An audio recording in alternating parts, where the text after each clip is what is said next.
I struggle when I'm in that in between. So what I do is I choose. Right? It's like I don't want one foot on the dock and one foot on the boat. So when I feel that incontent, I make a direct decision immediately as soon as I feel it. So once I feel it, make the decision. I don't throw darts at a board. I bet on sure things. Read Sun Tzu, The Art of War. Every battle is won before it's ever fought. Think about it.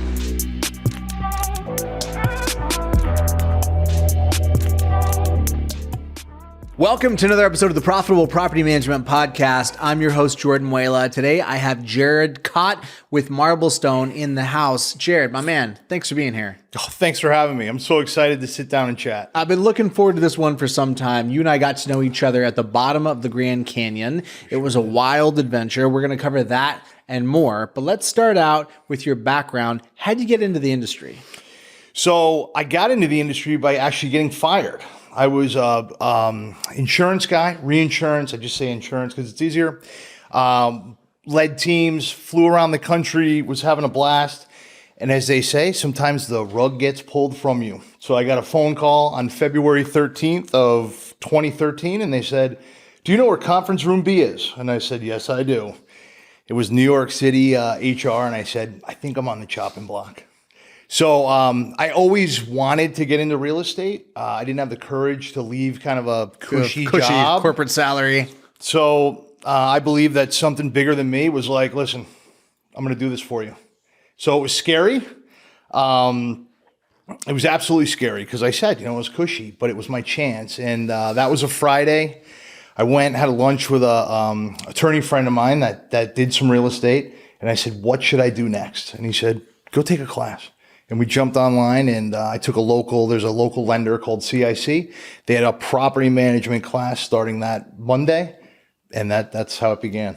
I love the reconstruction of these narratives, right? At the time, it was just you got fired. Yep. But in hindsight, it looks like it was the opportunity, the door opening to fuel your next adventure. That's right. So the interest in real estate, that can go in so many different directions. What specifically was interesting about property management?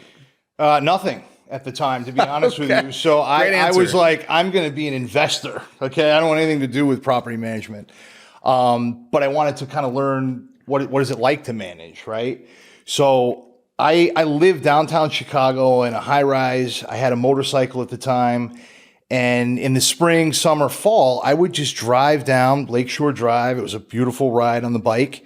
And I would see neighborhoods begin to change, right? So downtown was very stable, lots of income, and you can go 3-4 miles, 30, 40 blocks. And there are some blocks that look like bombs went off. So I started writing down addresses, blocks that looked decent, right? That could possibly change, that were close to the lake. And at the time they were, we call them flats, 2-unit buildings, brick, were, needed a little bit of work, but they were trading less than $50,000. So I thought the worst thing that could happen is I can lose $50,000. This is my floor. It's my floor. I'm going to take the shot. So you get in with a couple of these properties. I got in, went through all my cash really quick, made a lot of mistakes. I was drawing directly from a 401k. I didn't have a team behind me with accountants or advisors or anything like that. I would have totally changed it up, but lesson learned.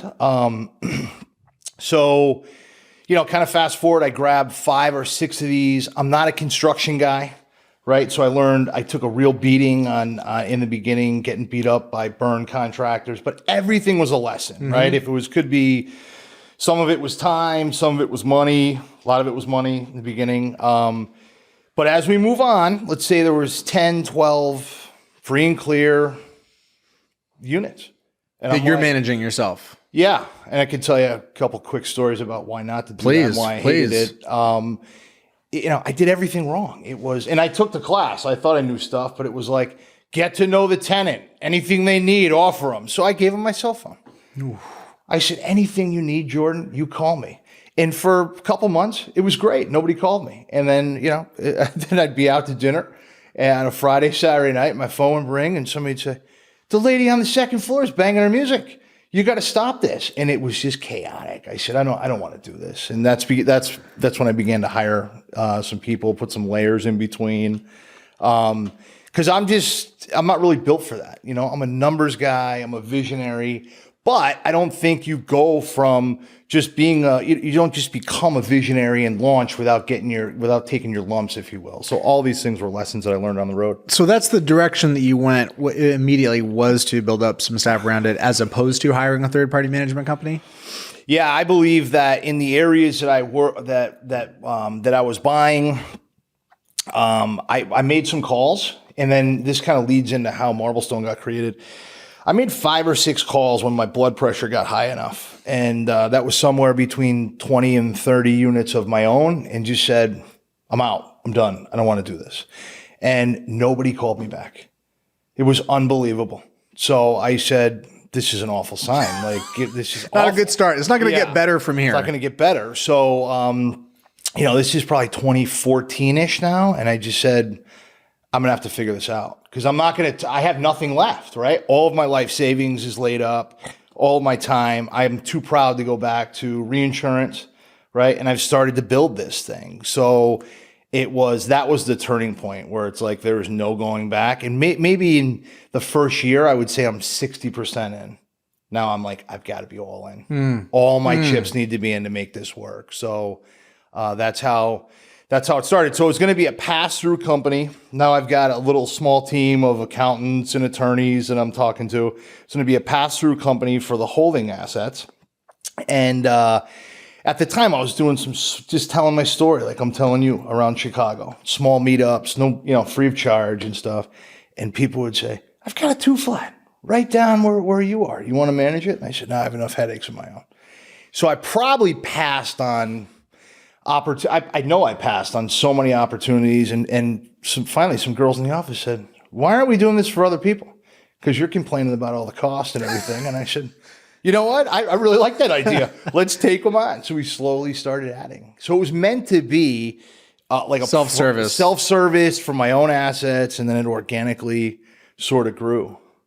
And what's the experience been in hindsight, self-managing versus managing for others? What's the real difference between doing it for yourself? I mean, common story about it in terms of how folks get in the business, right? Very common story.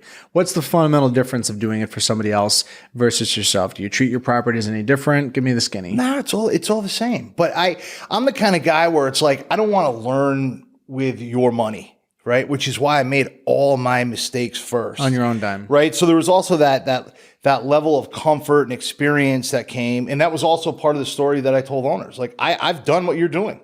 Don't do it. Don't give them your cell phone, right? Don't do, so all of those things became part of, I don't like the word sales pitch, but it became sort of the journey of the call. And it was just, it was honest and organic and open, and business just started to flow in naturally. Now we turn away a lot of stuff because you can't. My model was it's a little different now, but I would take stuff to the studs, put it back. I don't want crazy deferred maintenance I have to worry about. We weren't making them into the Taj Mahal, but it was definitely top of class in C- areas, C and C-, right? So then I look for owners that were either willing to do that or were buying assets that were kind of fell into that, that level.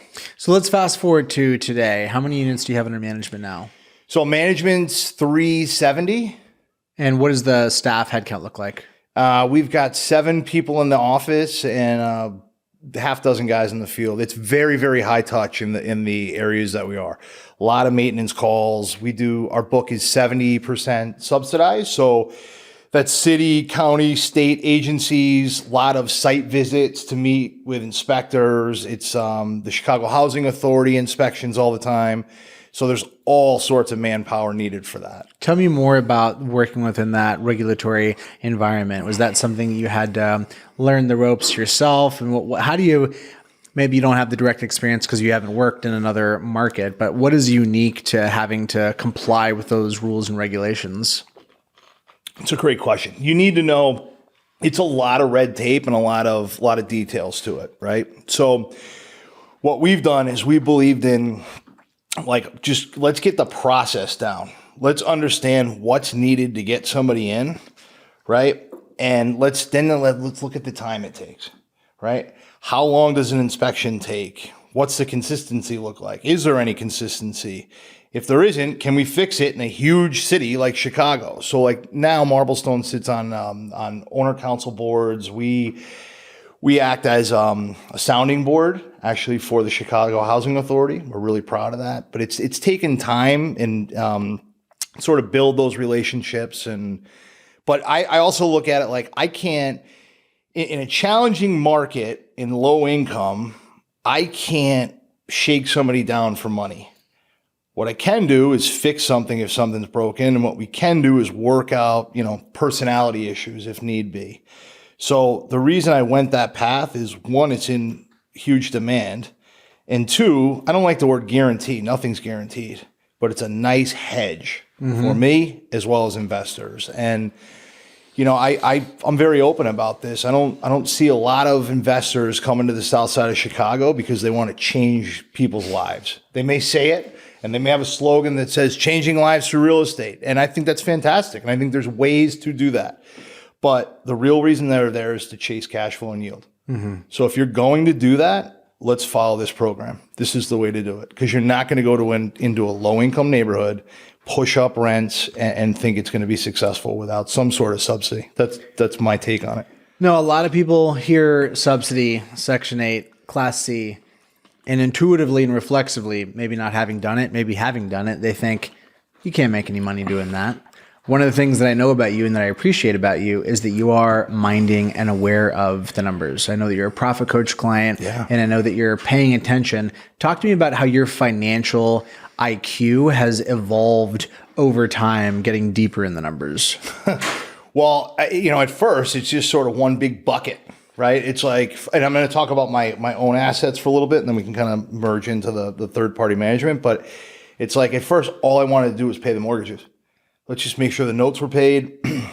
Then, okay, what can we do to fine tune this, right? What are we doing wrong? A lot of times it was us. It was spending too much with wrong contractors. It was getting overcharged, right? It wasn't buying an asset or being all in on a unit for $75,000 and having $12.50 in rents.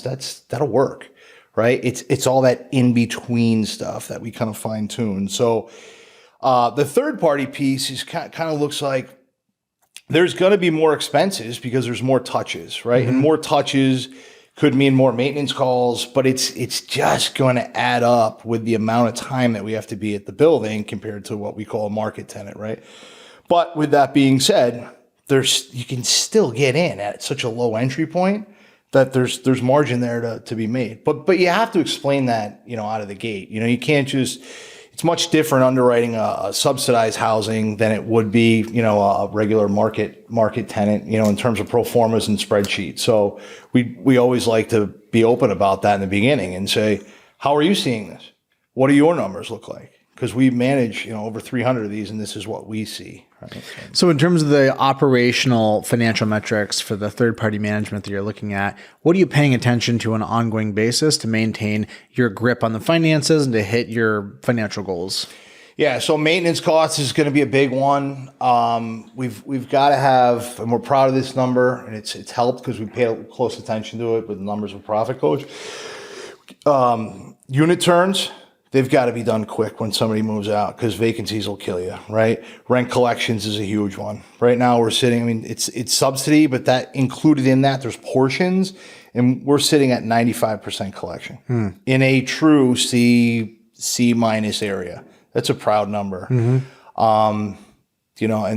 everything else that comes with that. But you got to stay on top of these things because like one vacancy can knock out your profitability for the year if it hangs on too long. So what do you do to create value in the organization? It sounds like a somewhat awkward question, but the reality is that different owners relate to the business in different ways. You meet all types. You got the sales types, you got the marketing types. That's my personal bent. You have the engineering types. What is the primary value that you aspire to create for your organization as its leader? So my view starts within, right? So I want employees. I want to build them up. Okay. And if you choose to, we can go down this road. Like, I feel like I'm kind of a second chance guy, right? I like underdogs.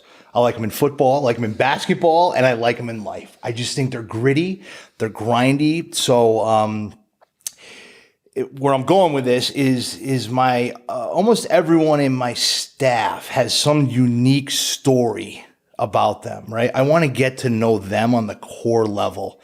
If they've nobody's been, just handed or eaten out of a silver spoon, right? We've all had some sort of journey that we're on. So when you can create that in terms of a core value, right? And then I can help them kind of develop skill sets to get better, right? And learn. I want them to learn the business. And one of the things that we just got done with Q2 planning is in the next 12 months, I want everybody on the staff, so all 6 people, to have some sort of ownership in an asset or have a home. And right now that's we're about 50% of the way there. Yeah. So if you start with that value of everyone being gritty, grindy, right? One of our core values is, I don't know if you need to edit this, but we get shit done, right? And that's important to us. So if you can understand the business, you get stuff done, no excuses. Now you learn the business, right? I don't want to be the only guy, and I don't want BDMs being the only ones talking to owners about how does this all work. I want everyone to know it, right? So it all kind of goes into sync. And I think that makes us really unique. So you're trying to take that owner-facing outcome of building something, of having a financial opportunity, and push that deep into the organization. Is that what I'm hearing? Yeah, that's exactly right. And we also tell that story with the owners, because if it's and we understand that not everybody is relationship driven. We are. I mean, it's in my core. So if it's just going to be transactional, there's other people you can call. They might not call you back as quick. They may not be as good, but it can work for you. Like, we want to really get to know the owner. So knowing the owner isn't just like, where are you from? What's the asset about? What are your goals? How many assets do you want to buy? How can we help you get there? Right? Let us help you guide, because I've walked through and stepped on a bunch of landmines. That's really important to us. Where does that relational people first orientation come from your background? I've been searching on it and digging deep on that. So my mom was a social worker in the state of Connecticut. I think, growing up with her, that's a big piece. And my dad's always been had the gift of gab. So if you kind of combine those two, you get this. This orientation. Yeah. So let's talk a little bit about the journey that we shared together in the Grand Canyon. Yeah. I didn't know you before that. I saw your name pop up on a spreadsheet, and I thought, well, this should be interesting to get to meet somebody new.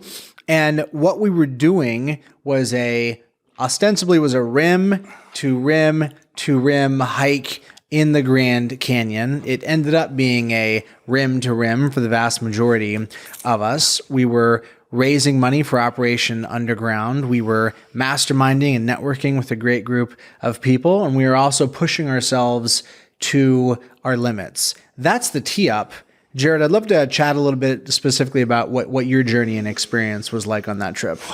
It was, and you know it, man. It was life-changing, right? So I'm an emotional guy. I'm not going to get emotional now, but it's just, there's sometimes in life, we get asked to do things, and life kind of takes us on these journeys and it presents it. And the first thing for me is to say yes, right? And Mark Ainley, who's a dear friend of mine, also in the Chicago market, was the guy that asked me. He goes, "Hey, man, you want to do this thing?" And he shot me a video with you guys, and I watched that video, and I'm like, man, these guys are crazy, like walk the canyon. But there was this part of me that was kind of intrigued by it. And, a year ago, I was a few ounces away from 300 pounds, right? Right now I'm I'm in the 230s. So turning point number one was just saying yes. And Mark helped me with that right out of the gate. I said, "Mark, I'm not ready for this." And he goes, "You don't need to be ready. It's not till July." The second part was July 17th, the actual day of the walk. That's a special day for me. It was the day I had my last drink of alcohol. And 13 years now on that. So it was like, it's just these signs, like you have to do this. And the odds of that, I'm a numbers guy. It's 1 in 365. So like, take the shot. So I started training and walking. But Chicago's flat, right? And the Grand Canyon is not. And I dropped some weight, and I felt confident in the changes that I saw. Getting there was magical. Going down, the descent, the sunrise, right? Like I could beautiful, scenic, I can see it, majestic. Right now. It's absolutely stunning. The energy, the people, but somewhere, if we just chop it up, if it was 24 miles or whatever, 8 and 8, the first 8 was a blast. And then like the second, so we move into the second eighth of this the flatter phase, and it's hot. And, my mind started racing a little bit. I'm like, damn, there's a long way to go here. I wasn't thinking about even getting out. But my biggest fear, and I said this to my wife, was like, I don't want to get stuck in there. And she's like, you're not going to get stuck in there. And then I said, the other thing is I don't want to be the guy that slows everybody down. And she's like, you're not going to slow everybody down. Well, I did those two things, right? I almost got stuck, and I definitely slowed everybody down. But let me tell you a little bit about what I learned. Those were the fears. They came true. But through those, I did slow everybody down, but I learned something about myself, and I learned something about like human beings in general, especially this crew. Nobody cared. I cared. I put that pressure on me. Everybody else, right, was there to help. Everybody else was like, we're getting out of here together. And I told them, guys, listen, I'm going to stay here. You got I'm not going back, by the way. And they were like, yeah, joke's on you. We knew that in the first 8th mile, right? So it's just amazing, the support, the journey. But it was tough for me. It took me 21 hours to get across that thing. And what came of it was a choice, a decision to live intentionally, a major improvement with my health. And I don't mean just weight. I'm talking about how I'm spending my time, mental health, what I'm worrying about, what I'm spending time on, who I'm spending time with. I'm sort of protecting that. And also it's reconnected me with nature.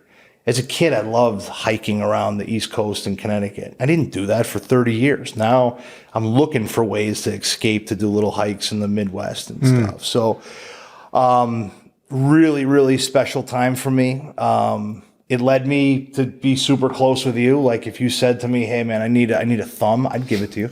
You crossed the canyon with me. I mean, man, it's special. Yeah, there really was some real bond there.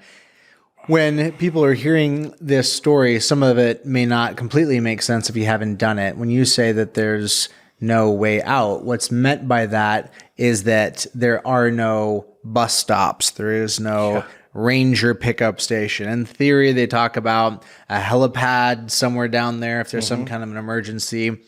But the reality is no one cares because there's no one there. You're in the canyon. So if you were screaming, flailing at the top of your lungs, there's a good chance that nothing would happen for hours at a time because there's nobody else there. How many people do you think we saw on the backside of the canyon as we were exiting?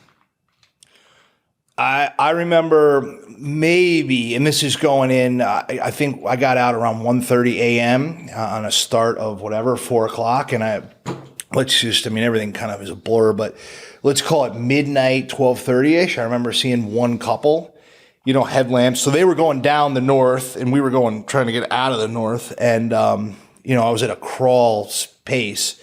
And I remember looking at them saying like, how far? Like how much, because that's my only real understanding of how much more is left here. Yeah. Because Tony, who I love, and Mark were like, and Peter, they were all like, no, it's a couple more switchbacks.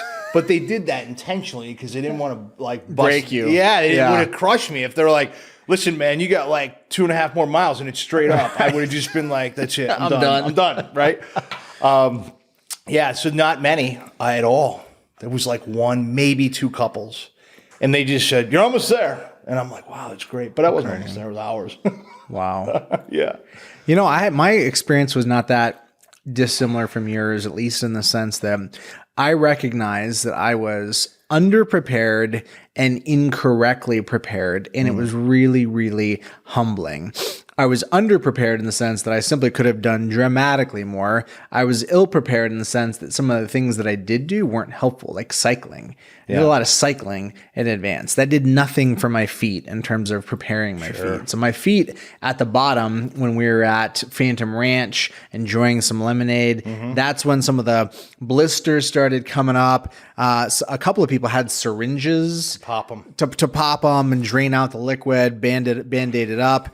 There was all kinds of conventions and best practices, but nothing beats raw preparation and just being physically in shape to do it. I wasn't quite there. And it was terrifying to think that I've asked other people to do this and to come here. I've made some invitations and here I am, and I am not in a position to help other people. I am just barely able of my own power and recognizance able to get out of this thing.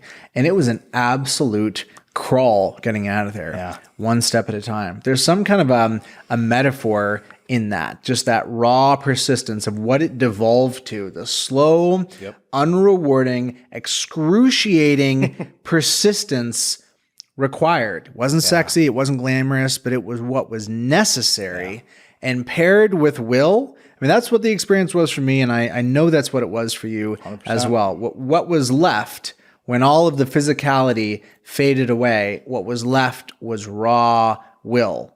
And absent that, both of us would have been SOL. That's right. That's right. The people there, the support, that was really, really special to see that collaboration. What was like the absolute low point for you physically?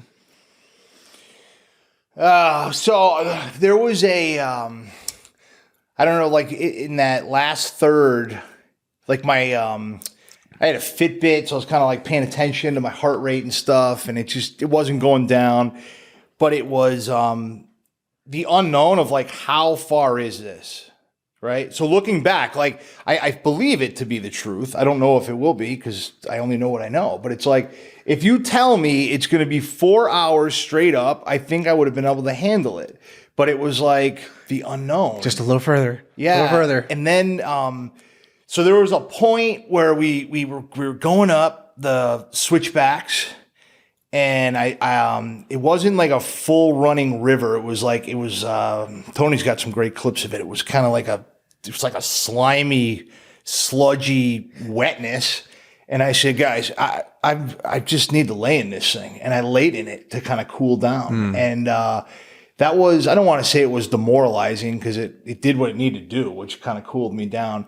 But through that, then my feet got wet because I didn't want to slow everybody down more and like didn't take my shoes and socks off. So I said, screw it. And I just laid in there. Well, my feet got wet, which meant my socks got wet. And all through that climb, like my feet got more raw. And the blisters started chafing. And I don't know if I told you this. I actually still kept them. It's kind of creepy.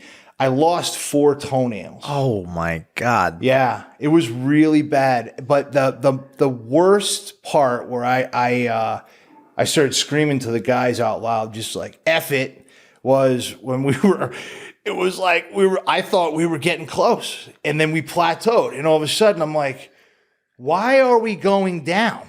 Because if we're going down, that means we have to go back up. And and they said, no, it's not a big deal. It is a big deal. It's a real big deal. So I think that was my, that's where I almost like mentally came undone. Yeah. I think there's an idea, at least the way I related to it is like pain therapy. There really was something about being taken out of the banality of day to day, the banality of operating in the mind, in the intellect, being in a situation where that is of no value, to think, to strategize. The only thing that matters is to be here now and keep going.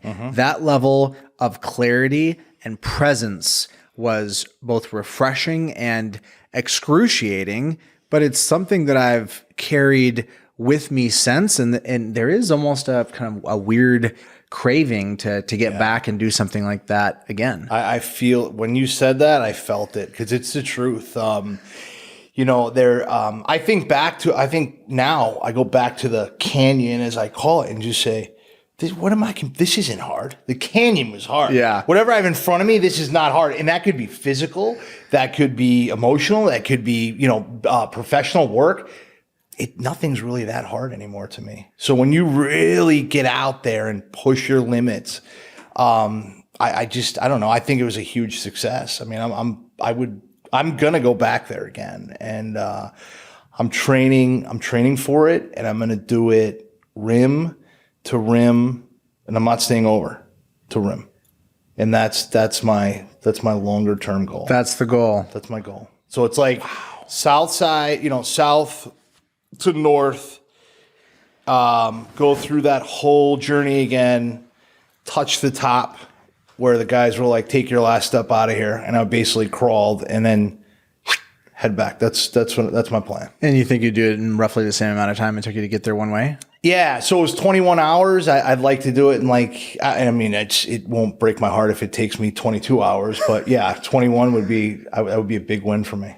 That's absolutely wild. Yeah. Well, a lot of folks, myself included, just kind of assumed that we would do a rim to rim. And when I finished just one way, I was absolutely toast. Yeah. There was no way I was going to go back. It was mind blowing to see the guys that woke up, if they even went to sleep, and just ran back. Tony ran back. Randy ran back. Ben ran back. It's wild to see what's possible when you're fully dialed in and fully committed. That's right. All those guys are inspirational, right? The ones that went one way, inspirational. The guys that went both ways, equally inspirational. It's amazing to see what else do we put limits on in our minds, right?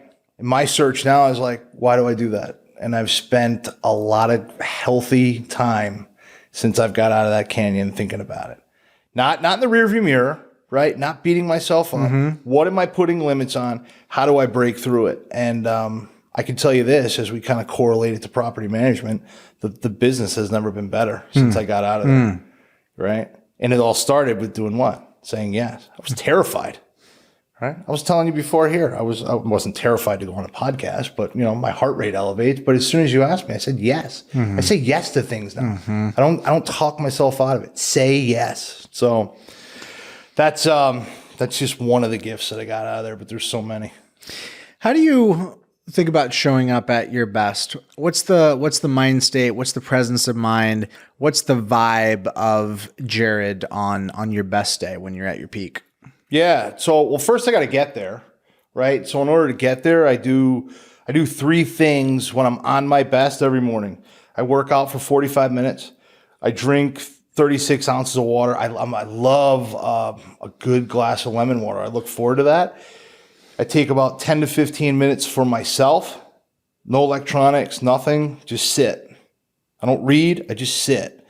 And I find a lot of things through just sitting in silence. And then I like to educate myself and read. So I find if I do those things before I engage with other people, that's probably my best, right? That puts me at an advantage to be my best. So, and then in terms of like interactions and stuff, it's, and this has also helped through time and also the canyon. It's like, I've just become more honest. I've learned to say no. That's helped me a lot being my best. Well, let me ask you a question that is personal and requires some honesty, and I'm just going to go out on a limb here. Throw it. When I think about my journey with entrepreneurship, my journey of understanding myself better, not pretending that what I'm doing is fully rational and I'm pursuing financial returns, but really I'm expressing my giftings, my abilities. I'm painting on the canvas and the template of my life using the God-given abilities that I have in order to scratch itches that I don't even fully understand, but they're innate, they're deep. There's the two sides, the duality. There's the part of me that is happy, content, blessed, so grateful to be here, so grateful to have my dispositions, my giftings, and these opportunities. And then there's the side of me that is constantly discontent, that wants more, that looks at everything I've achieved and says it's not enough. It's a lot to manage. And one of the things that I've observed about entrepreneurs is that there is a compulsiveness, if you will. There's a compulsiveness that drives them on. And the things that make you great can oftentimes be your weakness. Is there any corollary in comparing the compulsiveness of entrepreneurship with the addiction specifically related to, let's say, alcoholism, for example? Are there any corollaries? How do you think about compulsiveness in general, containing, managing? I'd love to hear you riff on this.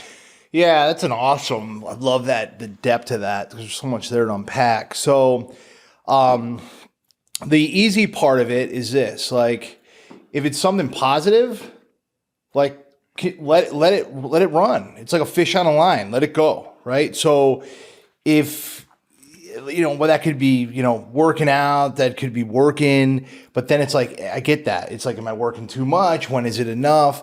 I struggle when I'm in that in between. So what I do is I choose, right? It's like, I don't want one foot on the dock and one foot on the boat. So when I feel that incontent, I make a direct decision immediately as soon as I feel it. So once I feel it, make the decision.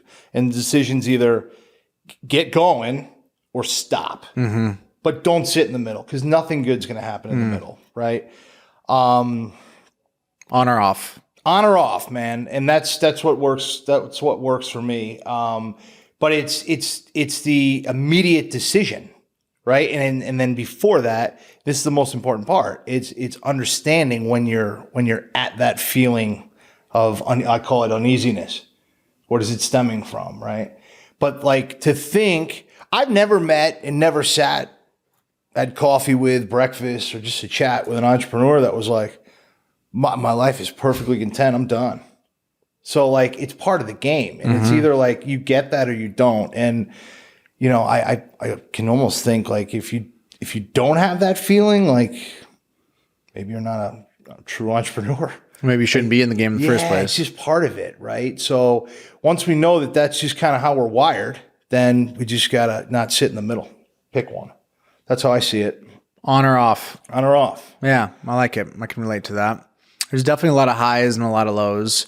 And I think that vacillation between the two, there's a whole body of work around social media engagement and what people get from it. Why is it so addictive? And one of the things that's been posited and articulated is the variable response reward model, meaning every time I log in, I'm not sure what I'm going to get. That anticipation, the possibility, and the surprise keeps people scrolling, keeps people coming back. I don't know the work is that dissimilar from that. You're playing the lotto, it's the scratch off. Is it going to be a good one? Is it going to be a bad one? Yeah. There's something about that unknown that keeps people, myself included, coming back. And yet there's also that desire for consistency, to be centered, to mellow out.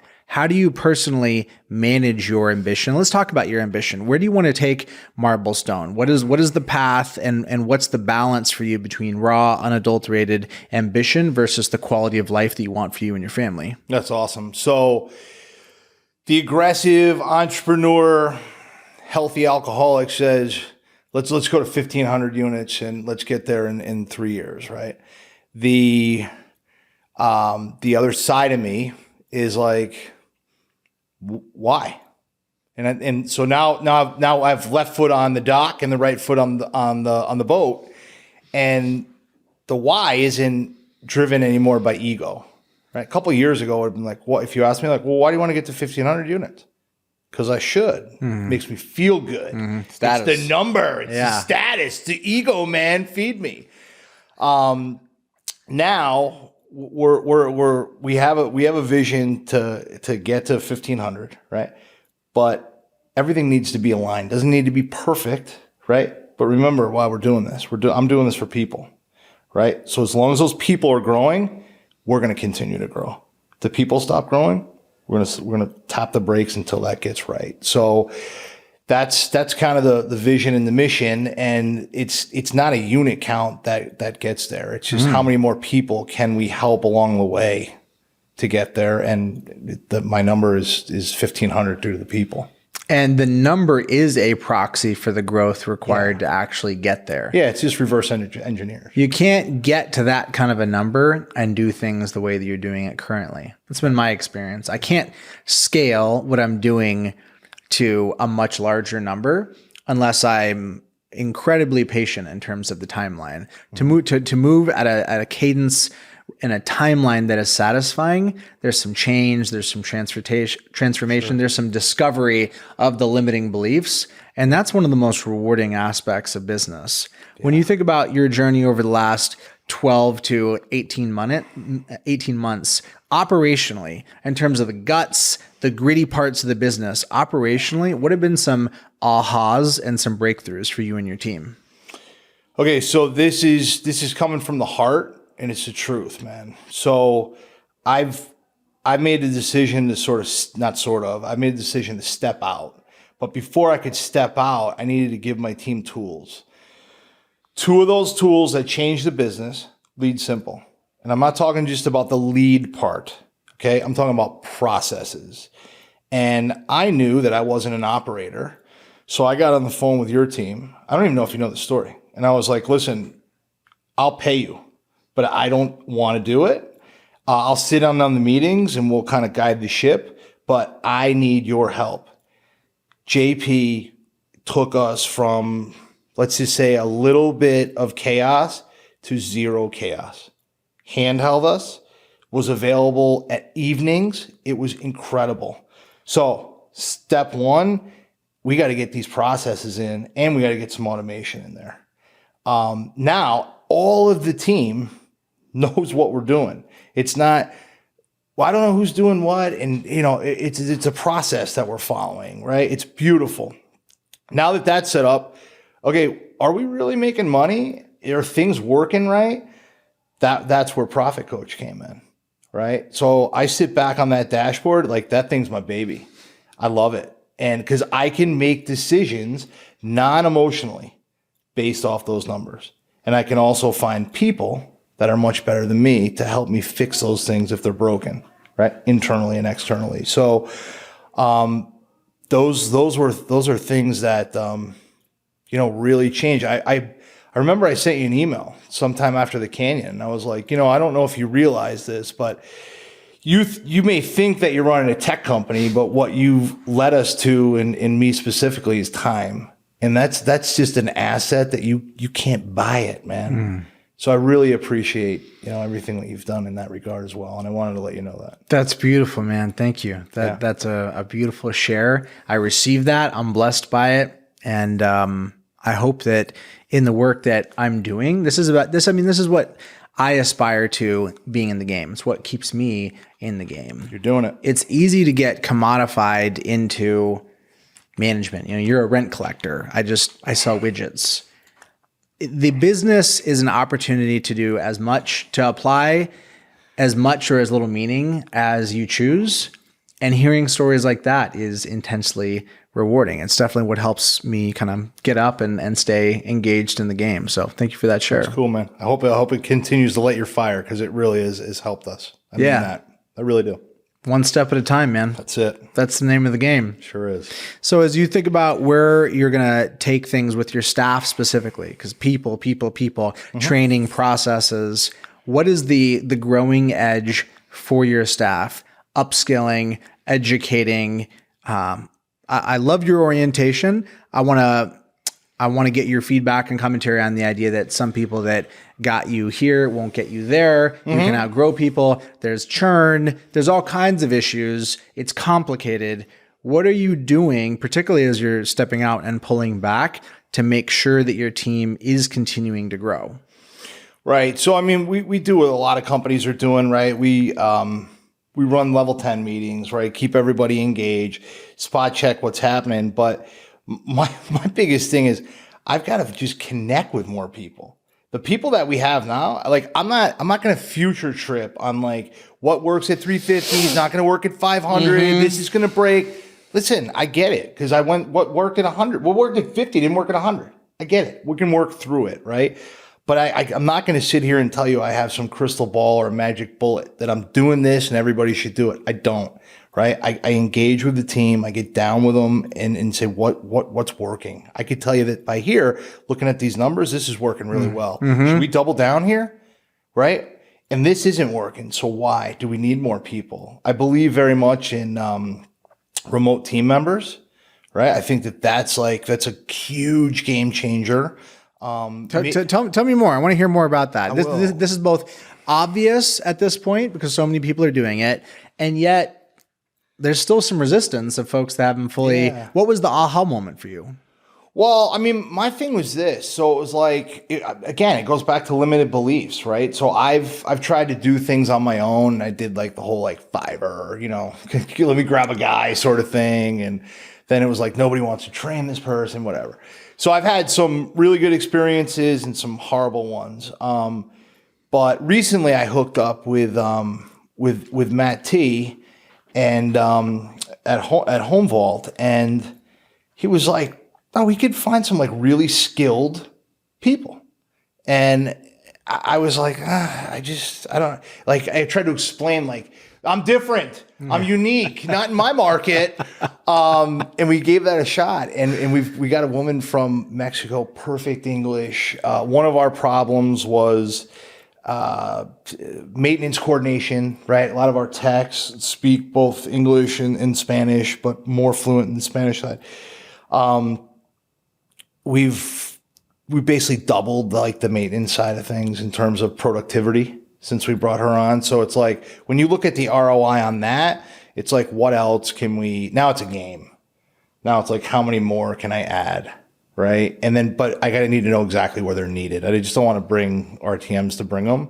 But the other thing is, it's the same as our in-house staff local in Chicago. I once we brought her on, actually before, I'm like, what are your long-term goals here? Like, is money your driver? What is it? What are you looking to achieve? And we really treat them as a team member.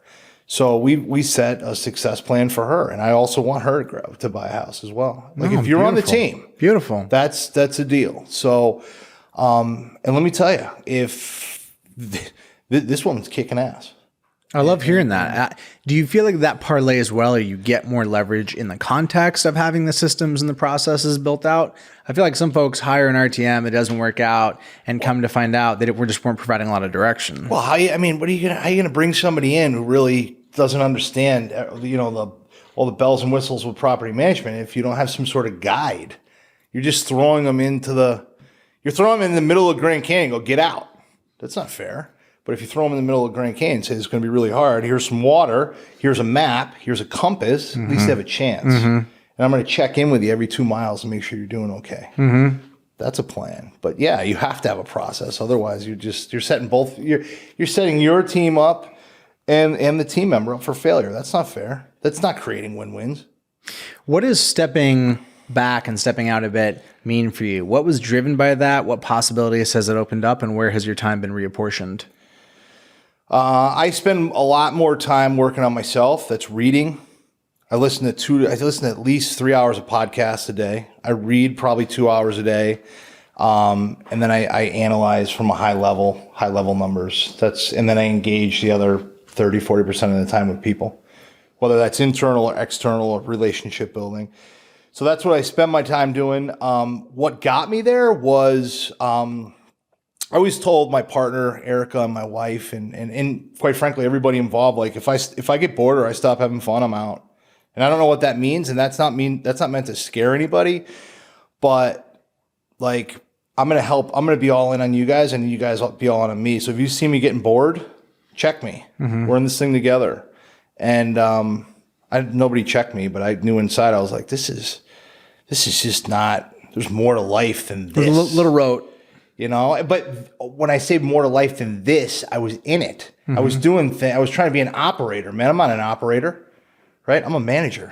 Which is so interesting, because as the founder, there is the guilt trip of like, well, you should be the operator. You should do all that stuff. You should know accounting, sales, marketing, when the reality is that the disposition to start, the disposition to just wildly assert that you're qualified to do this with no proof or demonstration, it's kind of the opposite of like the responsible, faithful operator type. Sure. Yeah, I held on to that for a while, and I don't have an issue like delegating, but it's also like, am I doing this right?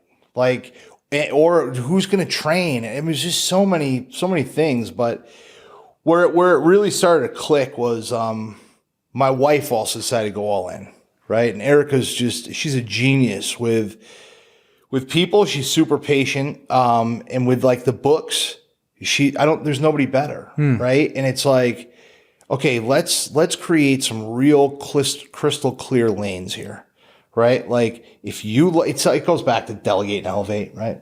Let's just get you in the top 2 quadrants. Let's get me in the top 2 quadrants, and let's get rid of the rest of the stuff. And when we began to take that serious, that's when and that was about 12 to 18 months ago. That's when stuff really started to hammer down. And then you add that, right?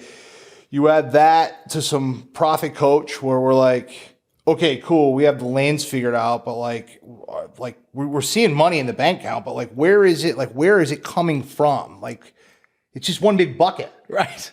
So like, and then we got some clarity there, and it was like, hey, there's some opportunity to really push the pedal down, right? Well, I don't want to push the pedal down until we get the process. Sure. Then we, you know what I mean? It was just kind of this whole flow, and now, I'm ready to hit the gas, man. I'm ready, and we are, but we're doing it responsibly, and we're growing well. So, defining lanes, have some processes, and certainly accountability. That was the other thing, and that fell on me. I was, I don't know. I was kind of like the easygoing, cool guy in the office, like whatever. Yeah, we'll figure it out. And like, you can't lead like that, right? And if my thing is about people, sometimes I have to have difficult conversations, but that doesn't mean all the time. And we could have a lot of fun, but that falls on me. I can't grow somebody if I'm not in that headspace to grow either. So that's why I'm like really big on like taking that time for me to work on myself. And the team knows that too. And you can catch me running all over the south side of Chicago once it warms up too. And they say, listen, go out there and run, because a lot of times you come back all sweaty. I always say I give free hugs after the run. But that's where the ideas come from. I'll be running by the lakefront, and I'll come back, and I have whiteboards everywhere, and I'm like, listen, I got this and this and this, and we'll break it down. And yeah, it's cool. So you're poised and you're staged for growth. You're able to apportion this time to keeping the vision clear, and clarity is always the most valuable thing. Clarity drives conviction. Conviction drives certainty, and that's where the seed germ of leadership comes from. As you're doing this reflection, as you're learning, give me a quick hit list of some books, some podcasts, some resources that have been really impactful for you. Sure. So, it may not be everybody's cup of tea, but like if you're familiar with the DISC assessment, I'm a 99D, I'm a 99I. So this book works for me. Every year, first quarter, I read the 10X rule. I love it. Grant Cardone. It works for me. I love it. Right now, I'm reading Atomic Habits. James Clear. Yep, I like that. Podcast locally, I'm always listening to Mark Straight Up Chicago. And I'm a huge, again, it's not for everybody, I'm a huge Andy Frisella fan. So Real AF is that's my jam. I like it. You did a 99 hard or 75 hard. I did 75 hard. I did phase 1. I did phase 2, and I'm waiting intentionally. There's a phase 3. So this whole thing that everybody hears about 75 hard, it turns into a live hard program, and I'm going to do that every year. You like some of that hard edge, don't you? I don't like it. I need it. It keeps you sharp. Yeah. And it's at the end of the day, what I learned at the end of 75 hard was like, this was so grueling. But here's the deal. I effed off so much still when I did 75 hard. And I'm like, there is absolutely no excuse for me not to do this all the time. I'm sharp. I still have time to mess around. Right. But that's a limited belief that I had. Oh, I'm not going to have time. I got to do this. I got to do that. No, man, you just got to get up earlier. Yeah. Get up 2 hours earlier and smash your stuff out, right? Take a cold shower, read. Like, it's all kind of normal stuff. I love the share, man. I love the energy. I appreciate you coming on. This is awesome. So glad to be in this journey and conversation with you. Until next time, brother. Thank you. Thanks so much. Peace. Hey guys, quick message on the Lead Simple front. We are hiring aggressively into a bunch of different roles right now. Head of customer success, finance and accounting manager, customer implementation pilots, customer success associates, software engineers, all over the place. So my question to you is, do you know somebody?